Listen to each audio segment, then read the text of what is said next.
Hello, welcome back to another section of Mapping the Edge by Sarah Dunant. Glad to be back. Was gone for the last video on Monday, but we're here Thursday getting a video done for you guys. If you are liking the start of this book, give me a little thumb, subscribe so you can catch the rest of the book as we go. Follow along with us. We are going to start today on page 49 if you aren't in a copy such as this one. So, 49, it starts with home, Saturday, early a.m. Let's go. Amid the scattered papers, letters, bills, and newspaper cuttings on her desk was her filofax. Almost certainly Paul would have been here before me, looking for names and numbers. If he had found nothing, that was because there had been nothing to find. I picked it up, and it fell open at the right page of the diary section, a paperclip marking the spot. The week was empty. There was no mention of any trip, no flight details, no hotel, not even the word Florence. How could anything be so sudden or so secret as not to be recorded? I realized after a while that I didn't know what I was looking for. Children can move as silently as animals when they want to. I heard the breath and found her at my side in the same instant. The shock sent a cold wash through my body. She, in contrast, was warm, nest-ripe with the milky perfume of sleep. "Whoa, hello there, you made me jump." "Stella," she said, bleary-eyed. "Yeah, Paul told you I was coming, yes?" She gave a small nod. "You're up very late." "Is it tomorrow yet?" "No," I laughed gently. "It's still the middle of the night." "Did you come on a plane with Mummy?" "Oh, darling, no, I came from Amsterdam. Mummy isn't home yet." I put out my arms to her. She hesitated for a moment. I love watching her thoughts move, but stayed where she was. I wasn't offended. It takes time with Lily. It always has done. Nothing personal. "Did you just wake up, though?" She shook her head. "I heard a noise. I thought it was Mum." "No, only me. I was looking for something." She gazed down at the desk, fingers prodding among the papers. Rushing her doesn't help. "Mummy went to Italy," she said, after a while. "Yes." "Have you been to Italy?" "Yes." "Is it nice?" "Yeah." "Sometimes when you go, that's somewhere that's really nice, you don't want to come home." "Oh, I don't think Italy is like that. She just couldn't get on a plane." She frowned. It struck me that although Paul is not a bad liar, she hadn't believed him. "I know she'll be back soon, don't worry," I said, because that, as yet, was not a lie. "Shall I put you back to bed now?" She shook her head quickly. "You'll get cold." She shook her head again, then climbed onto my lap and fitted herself into the curves of my body, inviting the hug. I pulled my arms tightly around her. Before she came along, I hadn't even known how to look after a dog. It's amazing how children teach you what they need you to know. She was so warm, as if her blood was a higher temperature than mine. Do we lose heat as we grow older? I thought of death and its cold, clammy coldness. Vodka. Once it's warmed the blood, it chills the soul. "You have to put the light on." "Which light?" "The light in the porch. Mummy might come back and think there's nobody home." "Okay," I said carefully. "I'll make sure I switch it on." "Are you sleeping in her bed?" "Yes, I am. Paul's in the other room." "So where will Mummy sleep?" "Oh, sweetheart, I'll move downstairs if she comes. I can always sleep on the sofa." She considered it for a moment, then said, "She won't know. You'd better leave her a note on the stairs saying that you're in her bed, so she knows that she has to wake you." I looked at her. "Whatever your world picture, you still have to get it in order. The only difference is the size of the landscape." "Good idea. Shall we write it together?" I spelled out the words for her, and she formed each of the big looping letters with great care. In the lamplight, I watched her entranced. Within the peach bloom of her cheeks, I could read the outlines of Anna's sleeker face. She already had her hair, wild coal-black curls, almost too rich and voluptuous for such a little face. Her father was harder to find, but then I never knew him that well. Lily was still laboring. Hey, that's great. You're really learning fast. She gave me a cool sidelong glance. They're just letters, Estella. Everyone can do them. I made sure I didn't laugh. When we were finished, I took her downstairs and tucked her in. The room was like a cocoon, the twirling silhouette figures of the night lights sending out wild shadows across the walls and ceiling. She slipped in between the covers and turned away from me, falling almost immediately asleep. Do you want a hug? I whispered close to her ear, but there was no answer. As I left, I pulled the door behind me. Leave it open. Nope, not asleep yet. I did as I was told. I left the note in the middle of the carpet in the hall, in a place where neither Anna nor Lily could miss it. She would be up before either of us, and she had a memory like an elephant. Then, as promised, I switched on the light in the porch. The road outside was still and silent, the houses opposite dark. I gave up for the night and put myself to bed. I had to climb over a pile of books and papers. This part of the jungle Patricia wouldn't touch. I went through them just in case. The news went back weeks. Left and right, tabloid and broadsheet, and the theory being that if you write for newspapers, you should know what the rivals are saying. In practice, there are too many words. Most of the papers hadn't even been opened. Mixed in with the news were well-thumbed children's books, a clutch of magazines, and a draft of something with pencil marks all over it. An article she was writing. I scanned it in the hopes that it might explain everything. Some major expose of a mafia ring set in Florence, selling Italian choir boys into pedophile rings. But it was years since Anna's bylines had been so juicy, and it turned out to be a piece on the failure of nursery schools to comply with new government literacy targets for 5-year-olds. Yet another article she hadn't talked about. There had been a time before Lily when Anna's career had been on the fast track. But in the last few years, she seemed to have lost the hunger for it. Single mothers can't be one of the boys, she had once explained to me. It only hurts if you fight it. In the bedside drawers, I found some pens, an old book of Auden poems, a chewed-up dummy, a relic from the era of sleepless nights and last resorts, and tucked away at the back of a compilation of erotic stories. I flicked through them, but they were too literary for my taste. Too many euphemisms and soft focus, not enough balls. Not quite Anna's taste either, from what I remembered. In the early days when I first moved to Amsterdam, it used to be one of our regular Saturday evening pastimes. Watching the men, watching the prostitutes in their rose-tinted shop windows, trying to work out who was exploiting whom, the different ways that power and pleasure plat together in people's sexual fantasies. We went there, I remember, one summer's night soon after Lily had been born. Anna had been carrying her strapped to her chest, Lily's eyes wide open in surprise in the way that babies often are, blinking in the sights. I lay looking up at the ceiling. Anna had been missing for 1 day and almost 2 nights. It was unthinkable that she should simply have decided to stay away without getting in touch, which meant that for some reason she couldn't. From one bed, I imagined another. A room in an Italian hospital, where a pale woman lay under a sheet, her nose and mouth filled with tubes, her body attached to a monitor, across which a wavy green curve was flattening out into a line, the bleep turning into a high whine as it registered the change. I blinked, and the image changed. The same woman, but without the scream this time, waking up into a profound silence, in her mind as well as in the room. The next time I looked, she was sitting in a chair, her ankles and wrists tied to the legs and armrests.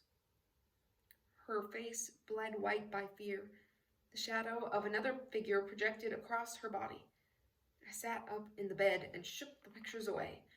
Was Paul lying upstairs with his own slideshow in progress? Or was I somehow more prone to this because of my own past? How soon after my mother went missing was she also dead? 2 days? 3 days? I couldn't remember anymore. I'm not sure I ever knew. Impressive how the cancer cells of your imagination multiply even faster than the ones in the body. But if this is not about accident or crime, then what on earth is it, Anna? Don't you understand that people are going crazy with worry here?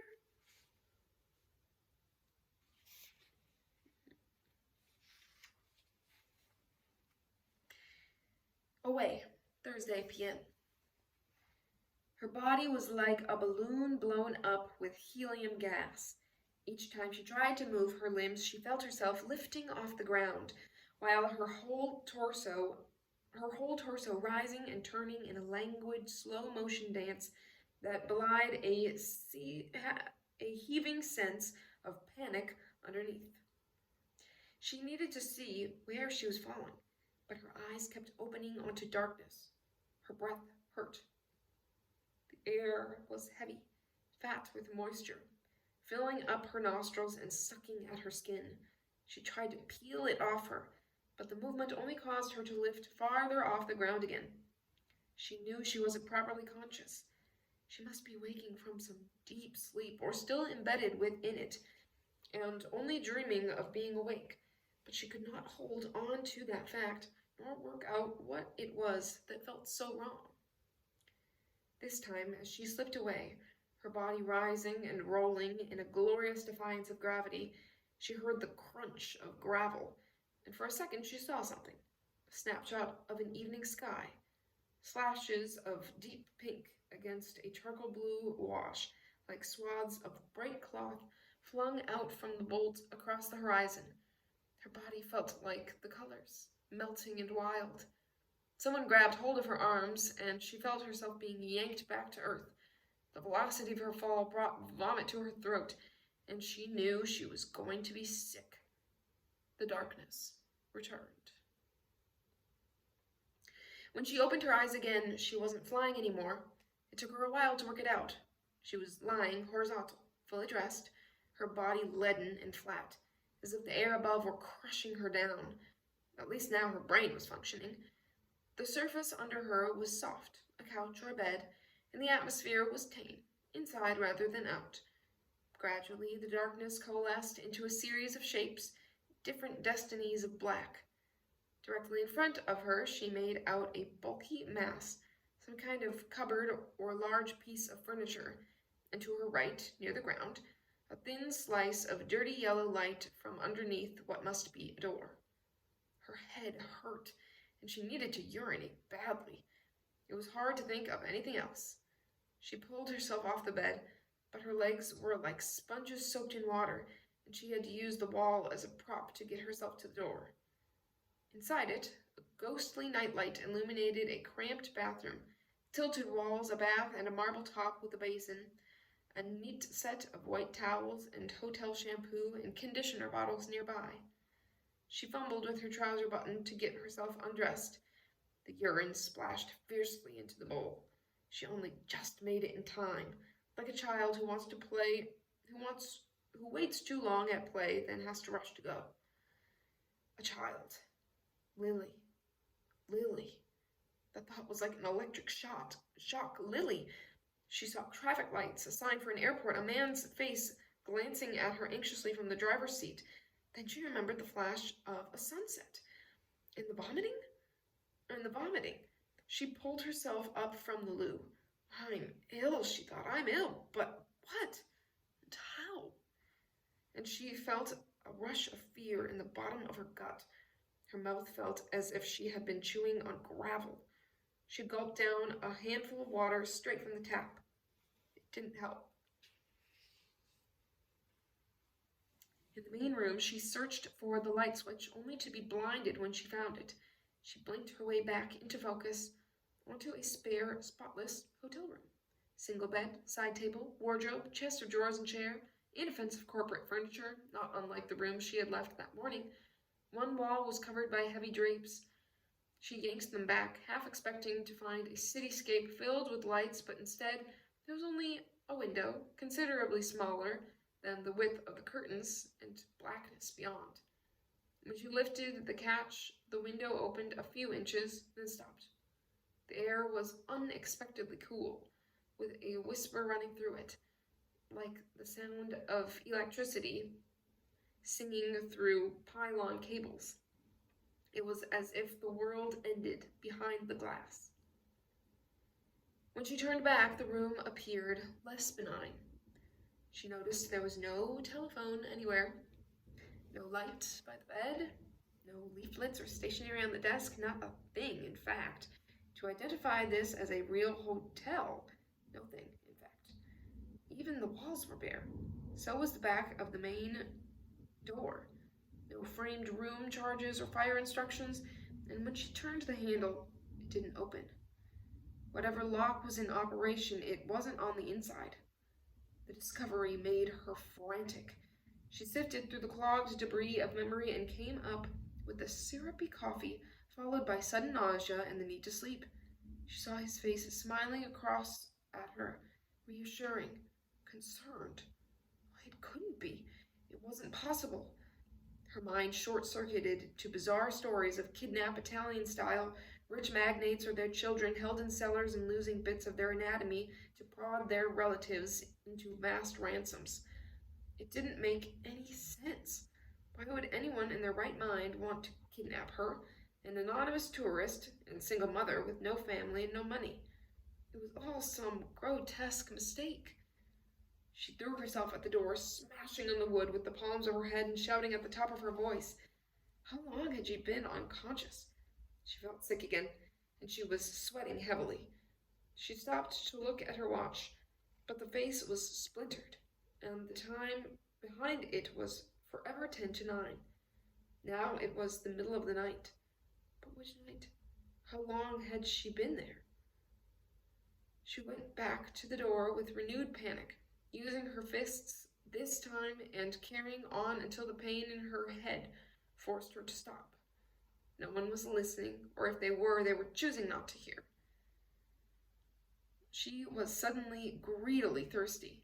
She went into the bathroom and drank some more water. She grabbed one of the plastic bottles sitting on the side.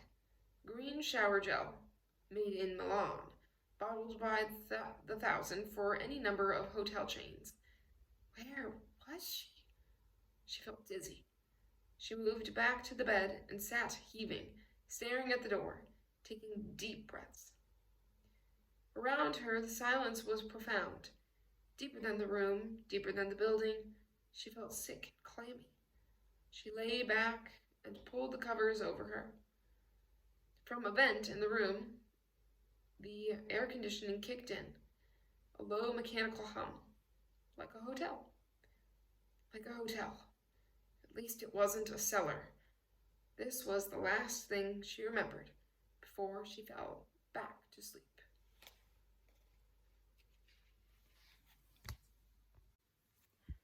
Page 58, Away, Friday a.m. Anna was sitting by the window in a large chair so deep that its wings seemed to envelop her, cutting her off from the rest of the room, its arms wide enough to use as a table. A glass was balanced on one of them, the liquid alive with bubbles, and there was a towel thrown on the floor nearby.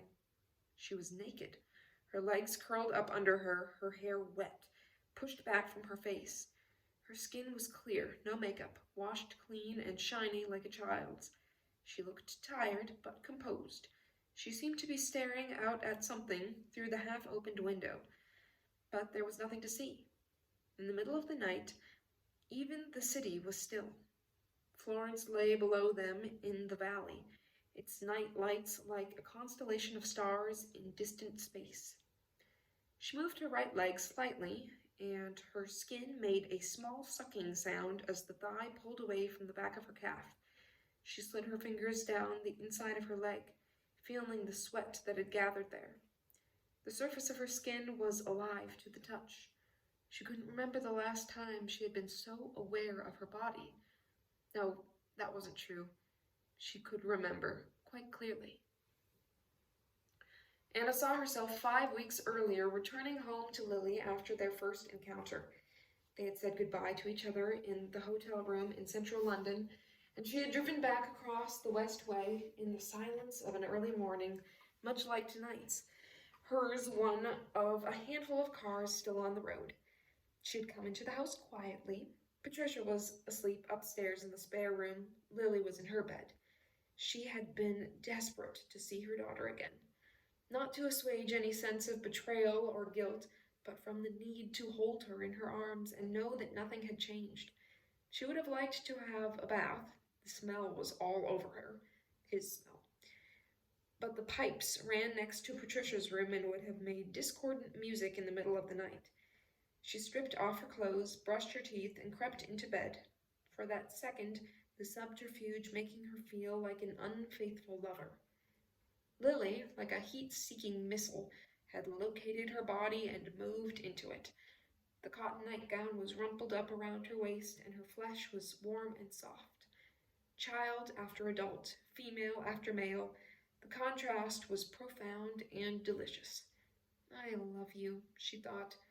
What happened tonight doesn't make any difference. She wanted to wake her up and tell her that. She moved her grip, and Lily started to cough. Once, twice, then enough to wake herself. Mom? Yes, darling? Hello. And the voice was richly croaky, like dark wood splintered along the seam. Hello? You got a cough? She was still half asleep, but when she coughed again, it was more like a bark, the throat angry. You okay? I want some water. Anna slid out of bed and filled her glass from the bathroom tap. Lily was sitting up now, eyes blinking open, solemn. She grasped the glass with both hands and gulped it down noisily. Anna could hear the liquid traveling down her throat. You smell funny, Lily said, wrinkling up her nose as she handed back the glass. Do I? Anna had replied, marveling at the radar detection. It's hot out. I've been sweating. Where have you been? Working. Did you have a nice time? It was all right, she said as she slid herself in next to her. Come on now, get back down under the covers. I cried at bedtime, you know. Did you? Why? I missed you. Oh, you silly duck. Patricia was here. She called me a silly duck too, but she said I could sleep in your bed. And that made you feel better? Yes, I see. But that's not why I cried. Well, of course not. Now, come on, let's get back to sleep. It's like cigarettes. What is? Your smelliness. Eleanor's dad smells like that. Eleanor told him that he's going to die, but he says he doesn't care. She was wide awake and cooking now, enjoying the transgression of being awake in the night. Well, we're all going to die sooner or later. I bet Eleanor's dad doesn't smoke that much anyway. He does. She gets the packets out of the bin. Little snitch. What's a snitch? Nothing. Hey, it's the middle of the night. Aren't you tired? Anna said, but not with any real passion. She loved Lily's noise and curiosity, enjoyed these illicit night communications as much as her daughter did. Lily lay quiet for a moment. Then, Mom, Paul is sort of my dad, isn't he?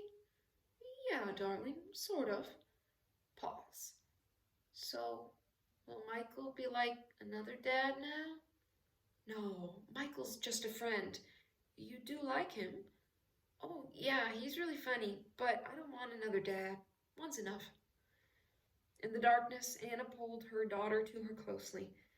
Yes, one's enough. How about mothers, though? Do you want another one of those? No, silly, she chirruped, curling her arms and legs around Anna's body like a monkey. Afterward, Anna had lain awake, reflecting on how easily she had moved back from him to her, the lover and mother separating out like oil and water. The next morning, she had come back from taking Lily to school to hear the phone ringing through the front door. She knew it would be he. He had asked for her phone number rather than offering his own. She also knew what she was going to say. The one-night stand had given her everything she needed, even down to what she suspected had been their mutual lies. Morning. His voice was already familiar. the cadence around a single word recognizable. She was surprised by how tender it made her feel. How do you feel? Tired. Me too. He paused, and the silence was suddenly full of his fingers, slipping inside her skirt, tracing a line down over her stomach. Do you have work today? Yeah, I'm just on my way out. Shame. Listen, I discover that I have to be in London again on Monday week. Can you get free? Thanks, but no thanks, remember? But it was already too late. Along with the other things the night had given her, had come a sudden taste for more. She would justify it to herself later. She tried to make it sound tough. Okay, but now I have some rules. No promises, no bullshit. We don't meet each other's family, and we can stop at any time either of us wants, all right? Absolutely. He had sounded amused. Anything else? Yes. The restaurant has got to be cheaper. I don't have that kind of money, and it's not all right if you pay. Fine. You want to change anything about the sex, or did we get one thing right? I'm thinking about it. For now, we can leave it as it is. Thank God for that. Pause. We picked well, didn't we? It's early days, she said. Don't push it. But, of course, they had. From behind her in the apartment, she registered the sound of a shower turning off. She closed her eyes. A moment later, she heard his footfalls on the tile. He came and squatted down in front of her. She didn't move. He was dressed in a dark bathrobe, water still clinging to the hair on his arms and legs. He smiled, and with his right hand, he pushed back a strand of damp hair that had fallen from behind her ear. Still, she didn't react. In the darkness, she could barely make out his eyes. He kissed her gently, playing with her lips, suggesting she play back. She followed, then broke away. She put her head back against the chair and closed her eyes. He leaned forward and kissed her again, this time on her forehead. She frowned as if the gesture were in some way painful to her. She opened her eyes and looked up at him. He took her hand and guided it underneath his robe to his half-erect penis. She left it there for a moment. They smiled. Both his invitation and her touch felt more about comfort than passion. You look cool, she said. It won't last. You're already hot again. She let out a long exhalation, half breath, half sigh. Are you all right? She took her time. I don't know. Why don't you come and lie down? I should have called. He traced her face with his finger. It's okay. She'll be fine. You said so yourself. We'll do it in the morning. You shouldn't have let me fall asleep. He smiled. It was only for an hour, so you were tired. She brushed this aside. I feel bad about her. He looked at her seriously for a moment. You know what I think, Anna? He said as he ran a slow finger down her arm. I think you feel bad because if you're really honest, you don't mind that she's not here. Well, she sat with it for a while, acknowledging the hit. It was a measure of their closeness that she didn't feel the need to deny it. If you get any smarter, I'll probably have to be frightened of you. He smiled. What's the problem? Not used to the competition, eh? Don't flatter yourself. She looked around the room. In the darkness, the tiled floor was like a skating rink, an expanse of ice with a pale mist lying on top of it. It looks so cool, she thought, so inviting. But it isn't. This is how people drown. They mistake exhilaration for safety. He stood up and made a move to walk away. No. She put out a hand to stop him. Don't go. I'm tired, Anna, he said softly. I want to sleep, and I want you to come sleep next to me. When was the last time she had lain next to a man she wanted to wake up with? A lifetime ago. Certainly too long ago to remember. I can't come yet. I don't know how to cross the floor. If he found the remark oblique, he didn't show it. Maybe he understood it. He stood down at her feet again, this time laying his head on her lap. His his hair cold and wet against the heat of her legs and stomach. She put a hand on top of his head and stroked him slowly.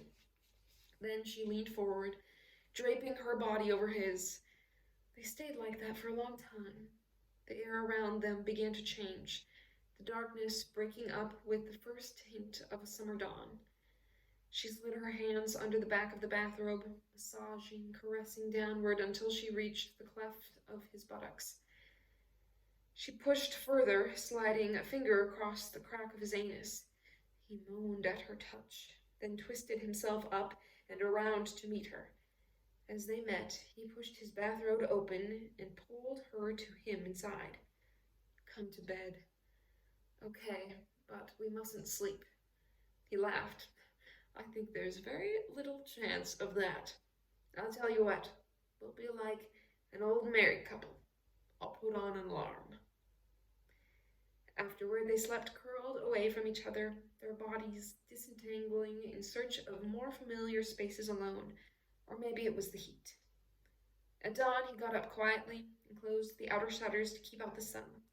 The room descended into black. She slept on. At 6:37 a.m., too many Florentines got up at once and the local generating station hiccuped into a moment's power cut. The radio alarm by the bed flashed off and then on again, all previous instructions wiped from memory, the numbers randomly rearranged. It beeped a sad electronic apology. There was no one awake to hear it. Home, Saturday, a.m. I've always found it easy to mock the police. When you're young, they reek of authority, upholding laws that you're breaking ones that you uphold. Then, as you grow older, they get younger, and you mistrust them for that too. But when something bad happens in your life, when you need them, and there is no one else, the chances are that the policemen you get will not be the corrupt ones they make the TV documentaries about, but the other everyday lot. Job, life, troubles, and venial sins, just like your own. Like the two smooth-faced young men who came to Anna's door that morning, sweating slightly in their heavy uniforms, their helmets tucked under their arms, and a halo of community policing around their heads. Paul wasn't at his best by then, and neither was I. We had both begun the day on too little sleep. I had heard so many cars pulling up during the night that I could no longer tell which were dreams and which reality, but when I woke with a start to hear sounds in the kitchen, I was careful not to be disappointed to find that it was only Paul. Against the odds, Lily was still asleep. He was sitting at the table with a pot of coffee and the telephone directory in front of him, and I could feel a new tension about him, as if somewhere in the night fear had overwhelmed hope. And he was worried now that we had done the wrong thing in waiting. It's possible that he saw the same thing in me, because his hand moved toward the phone as soon as our eyes met. Before he could get to it, it rang under his fingers. We both started with the sound. He grabbed the receiver, and I heard what sounded like a female voice in his ear. It's over, I thought. She's back. I knew she would be. He shook his head at me immediately. Oh, Patricia, hello. How was your journey? Good. No, nothing. He paused. No, she's fine. She's still asleep. Yes, I know. We've already discussed it, and I think we'll have to do that. Yeah, she got here last night. Do you want to talk to her? He handed it on to me. She has the nicest voice, Patricia. Soft, as I imagine the Irish countryside after the rain. A sentimental idea, I know, and one that I would never dare to admit to her. And somehow patient. She was calling from her sister's on the outskirts of Dublin. In the background, you could hear the house waking up to the swish of wedding dresses and the smell of hairspray. She felt the need to tell me everything that she had already told Paul. It was clear she was afraid that all of this was somehow her fault. Anna's trip had been so last minute, she was worried that she had gotten the days and the times wrong. She had been certain Anna had told her Thursday night, but when she didn't turn up, she wondered if maybe she had meant Friday. If only she had called Paul earlier or had checked the hotel number. Fear, like a patrol line of fire, was running through all us now. I did my best to reassure her. I saw her standing by the phone, a small, energetic woman in her early 50s. She'd probably already dressed for the day. Would she wear a hat to church? Presumably. Catholic wedding, Catholic customs. She didn't seem the type for hats, too down to earth. She never really cared that much about her appearance. Patricia was the mother we all used to have before feminism arrived to split the nuclear atom. The woman who knew how to get rust stains out of a colored dress, but who would never fill out her own tax form because that was man's work. She had 3 grown-up children of her own and had agreed to take on Lily because she couldn't get out of the habit of mothering. She had been part of this unorthodox family since Lily was 6 months old, first full-time, now as childcare after school and in the holidays. The love affair was mutual. She would have done anything for them, and what hurt most was that there was nothing she could do now. I told her that if we decided to call the police, they might need to check some details with her. Would it be all right if I gave them her sister's number? She said yes, but that nobody would be back until late tonight. And had we remembered that Lily had a swimming lesson at 11, and that her friend Kylie's mom would be picking her up at 10:30, and that her swimsuit was on the hook by the washing machine? I lied and told her that we had, and that she was to forget all about this now, and we would see her, all of us, when she got back on Monday afternoon, and to wish her niece all the best for the day. And then I put down the phone and told Paul I thought we should call the police now. I made tea while he did it. I heard him getting through. This is someone's job, I thought. They deal with this kind of thing every day of the week. He walked to the other end of the room so he didn't have to look at me, and when it came to the relevant bit, he described himself as a close friend of the family. He was saying something else when Lily appeared in the doorway. "Hi, Lil," I said loudly, because he hadn't seen her. "You look hungry." He turned and gave her a wave, moving out into the garden. She watched him go, then padded in and sat herself at the table. "Breakfast?" I said. "How about pancakes? I'll do the flour if you crack the eggs." "It's Saturday," she announced. "I've got my swimming lesson this morning. Mom said she'd be home for that." "Well, sweetheart, she's not going to be able to make it. Kylie and her mom are going to go with you instead." Lily scowled. "But she promised." I waited for her to make a thing about it, but instead she said, "Why can't you or Paul take me?" Outside I heard Paul's voice. Yep, that's fine. We'll be here. Thank you." Lily says, "Can we make swimming at 11? 11?" I said as he came in. He clicked back the receiver. "Sorry, Squirt. Estella and I have got work to do, but I think we could probably manage McDonald's afterwards." She shook her head. "I'm fed up with chicken nuggets." I raised an eyebrow. "You're lucky, Estella," she said. "In your country, the cows haven't gone mad." They arrived 10 minutes after the swimming party left. It was so warm we sat out in the garden around the slatted wood table. Self-assembly IKEA circa 1995. I remembered it well. I had got a blood blister from jamming my thumb in between the slats. Lily had put on her doctor's uniform to deal with it. Their very presence made her absence more sinister, and I found myself feeling sick again. The kind of nausea you sometimes get in important meetings when you have to talk for too long. Paul was more settled, but then he is better at play acting than I am. What would they think of us, father and friend? And would what they thought mean anything? I have to say they were good at it, thorough and sensitive, trained to deal with jagged nerves, name, age, height, weight, coloring, clothes, all those little boxes to fill in. Anna formed like some verbal hologram in front of our eyes. Missing person, Anna Franklin. Mrs. Age 39, height 5'7", striking, pretty, was always too tame a word for her. Good build, a little heavier since Lily, but she could carry it. With thick black hair cut in a wedge, Open face, broad forehead, and full lips in a slight cupid's bow. Identifying marks. Pierced ears, no body rings, but a small blue elephant tattoo on her ankle. No bluebirds or panthers. She had insisted too new age. Why not have it full-sized? I had suggested as I sat with her in a seafront shop in Brighton watching the needle buzz. Clothes. In general, stylish, probably more expensive than she could afford. In particular, no idea, though Paul claimed she had a yellow linen jacket that she hadn't left the house without for the last 2 months, and that wasn't on the hat stand now, and who was I to contradict him? Character, clever, funny, intense, loving. There was a pause when we came to the end of the list. Anna. What? Was that it? I thought about her. There were other things, but I didn't know how to put them into words, at least not for strangers.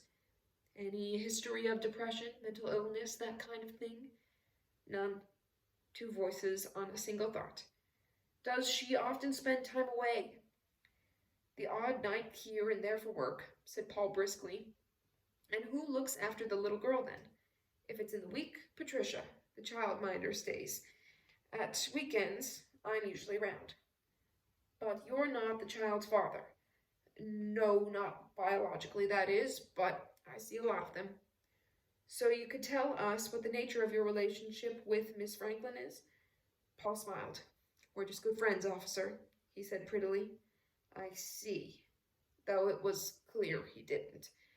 So if there was someone else, I mean, if she was seeing another man, you wouldn't necessarily know that? She wouldn't tell you? Au contraire, she most certainly would. He had been so good up till now. Not a hint of camp in his performance, and you could see how this one had been irresistible. It came so out of left field that I'm not sure they recognized it anyway. Sweet boys. But she hasn't. Told me, that is. How about me? I thought. I'm her best friend. Who would know if I didn't? They must have heard me thinking and looked in my direction. I shook my head. She didn't have a lover. She would have told me if she did. There was a small silence. I got the impression they were checking their list, making sure all their little boxes were properly annotated. You could see how from their point of view, this wasn't unfolding like your average nuclear family. I wondered how much it mattered. Surely most policemen must have waded through enough dirty washing to realize that the dynamics of contemporary life are more complex than current political rhetoric would have you believe. So she's never gone missing like this before? It wasn't what you'd call a long pause, but there was a definite charge to it. Since it was inevitable that they would, at some point, ask the question, it made it even stranger that they had chosen not to discuss it before they came. Across the table they were looking expectantly. First, we should have decided which one of us was going to answer it. I took a breath. A few years ago she went off for a bit without telling anyone, but it wasn't for long, and it was before Lily was born. She wouldn't do that now. Nevertheless, they were interested. How could they not be? It was on the form. Did you contact the police then? No, it wasn't serious. Could you give the circumstances? Could I? It was a bad time in her life, that's all. There was some personal trouble. Her mother was ill, and I think that really affected her. Everything just got too much. She packed a suitcase and took a train somewhere to get away from it. Where did she go? To the Lake District, a hotel there. And how long was she out of contact? Not long, 5 or 6 days. But she didn't tell anyone she was going. No. How did you find her? She called me, and I went up to see her. I saw Paul look away towards something on the table. He picked up a water jug and refilled their glasses. Have you checked that hotel this time? It never occurred to me. You don't remember what it was called? Yes, it was the Windmere, after the lake. He wrote it down, but that was completely different from now. You mean she's not under any kind of strain now? I mean, she has Lily now. And she's not under any strain, he repeated, doing his best to make the statement sound less like the question. No, I said. I waited for Paul to pack me up. When he didn't, I glanced at him. He was still looking at the table. And you would agree with that, would you, sir? Yes, I would. The officer gave a little smile. You don't sound sure. And he was right. Paul didn't. Paul shrugged. She's like everybody else. She's too busy. She's got a job and a young kid. She gets tired. Sometimes she gets stressed. Still, I don't think that's got anything to do with this. But if she did go off, she'd know that you would be here to look after Lily. Yeah, but... Paul trailed off. What will you do to find her? He said. I said. What will you do to find her? I said, because I didn't feel like answering any more questions. Well, this report will go in when we get back to the station, and from there an officer will make contact with Florence and check the airlines in and out of Florence and Pisa for the particular dates, see if she left the city, and if so, when and where she went. If it turns out that she's still there, we'll put out descriptions through Interpol. He paused. 90% of people who are reported missing to the police make contact or are found within 7 days. Simple as that. We are in the once-of-a-lifetime land of police training statistics, where bad guys broke the law and the good guys made them stop doing it. I could read it to Lily as her bedtime story, except even at her tender age, she was starting to ask questions about the gap between what if and what is. They had a few final requests, a photo, and any further help on what clothes she might have taken with her. Upstairs, I did the clothes first, checking the wardrobe more carefully. I fumbled through the rack. I thought I remembered a pair of black crepe trousers that she had bought in Amsterdam earlier in the spring and that weren't there now. And Paul was right. There was no yellow jacket in the cupboard either. In the bathroom, I checked her jewelry. Anna was an earring junkie. The longer the trip, the more of them would be missing. But who was I to know how many had been there in the first place? I looked in the mirror and saw her staring out at me. Black trousers, yellow jacket, airline boarding card in her hand. God, Anna, wherever you are, why don't you pick up the phone? One call is all it takes. I thought of myself mellowing into last night's alcohol. What if I hadn't been there to answer the phone? Renee and I might have decided to meet somewhere for the weekend. We might have been sitting in some medieval square in Amiens or Bruges, maybe, sipping coffee and eating pastries, while in my mind Anna was safe and well, standing in the shallow end of a swimming pool in London, arms outstretched as Lily splashed her way toward her. When my mother died, it took me months to accept that she hadn't just gone away on a trip somewhere and forgotten to write. But this wasn't the time to think about that. I moved into the study in search of a decent photo. The three of them on holiday in Montana wasn't clear enough, and anyway, I didn't want to take it down from the wall. I went through her desk drawers in search of something more suitable.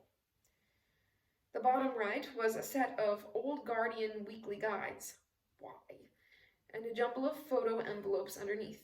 I was about to select from memories of last Christmas when I came across another set, one that I'd never seen before. Bigger prints, maybe 6 inches by 4. Anna, with a half smile, staring straight into the camera. The lighting was professional. This was a portrait rather than a photo. The kind of thing that mothers of missing models give to the police just before their lovely daughters are found with their throats slit on a patch of wasteland in the Hackney marshes. What Anna could be doing with such a set of shots, I couldn't imagine. How's it going up there, Stella? Paul's voice rose up through the stairwell. I had been daydreaming too long. The officers had moved to the door now, eager to be on their way. I picked 2 of the photos and shoved the rest back in the drawer. Well, I said as we closed the door on them, what do you think? He shrugged. The dark-haired one is straight, the other could go either way, but doesn't know it yet. I didn't laugh. He sighed. I don't know. Presumably they know what they're doing. If they take it seriously. Why shouldn't they? Because you told them she was in a disturbed state, that's why. No, Stella, that's not what I said. Yes, it was. I said she was stressed. That's not the same as disturbed. I hardly think they're going to stick her in the pending tray because one of us says she might have been under a bit of strain. I don't think we should have given them any excuse, that's all. Which is why you lied to them about the lakes, presumably. I didn't lie. Oh, please, Stella, give me a break. She contacted you? I was around too, if you remember. She never rang anyone. You found the number of the hotel on a piece of paper in her flat and called. Or did I just make that up too? There was a time after Anna got pregnant when Paul and I didn't get on that well. It didn't take a genius to work out why. Since we'd always liked each other before, I reckoned that we would grow to like each other again. And so we have. But our relationship has always been funneled through other people. Anna, and now Lily. When we're on our own, there's always the risk of a shadow falling between us. Okay, so I lied, I said. If I told them the truth, they'd just have assumed this was like last time and not bothered to look for her. Yeah, I know. He nodded and rubbed his forehead. Jesus, I've been thinking about it all night. Why would she be late? Where could she be? Between Lily and Mike and work, everything's so damn busy these days, there's no time to talk properly anymore. He paused.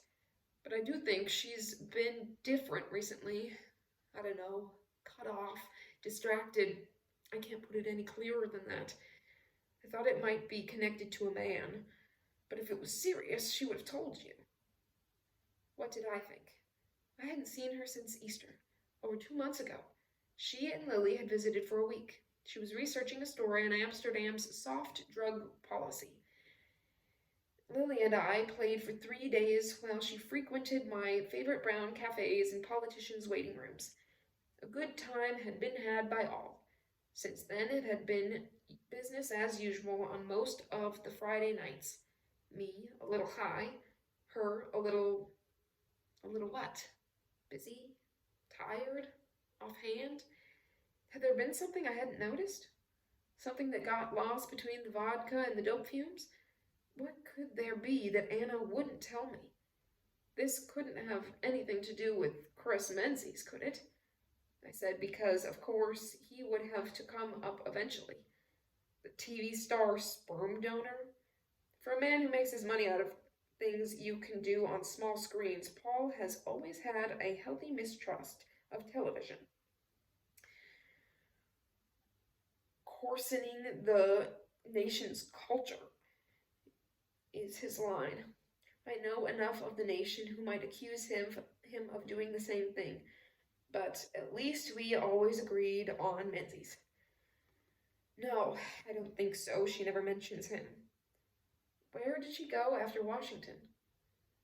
Where did he go after Washington? He shrugged. I don't know. Somewhere in Europe.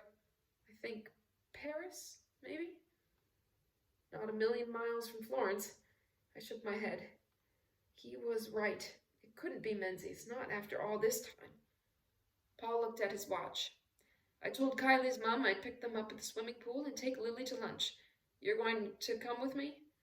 I think somebody should stay here, I said, in case she rings. Though, as I said it, I already knew there were no guarantees.